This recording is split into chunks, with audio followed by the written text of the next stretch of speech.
we are going to make an all raw 3-ingredient brownie. All right, so let's get right to it. The first thing we're putting in is our medjool dates and our walnuts. Medjool dates are a very soft date, and they're actually a dehydrated fruit, and they have a caramelly-like texture and taste.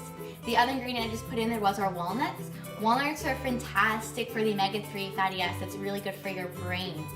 The other ingredient we're putting in is our raw cacao. So raw cacao is the raw version of chocolate. It's the powder form that you can purchase at health food stores. We're putting in a whole half a cup into our recipe. For this recipe, I'm going to be using a blender, but you can also use a food processor as well.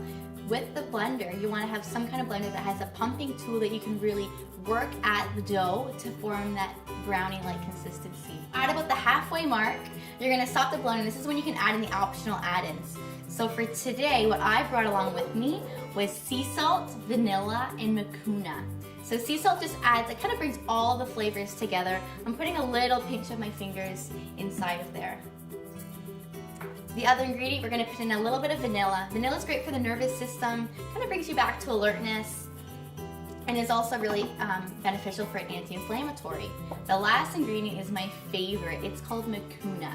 So mucuna is the jack and the beanstalk plant. I put it with any kind of stimulant. And here we have 2 stimulants. We have chocolate and we have sugar from the dates. So mucuna is the world's anti-stimulant. So any up you have is down. It's basic herbalism.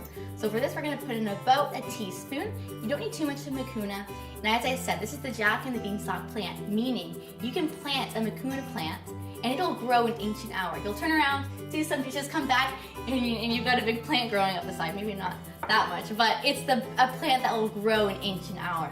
So we have it in there, and I'm gonna put the lid back on and continue to pulse until I get that, again, brownie consistency. Okay, so I've been pumping at it for about 40 seconds, and you'll notice that at first, it'll look hopeless. The powder will be coming around and the walnuts are spinning and it looks like it's never gonna form a dough, but give it a couple seconds, keep working at it, and eventually the oils and the walnuts will warm up and you'll begin to see a real dough start to form together. So if you peek inside my blender, you can see around the edges, it's beginning to become just like a dough.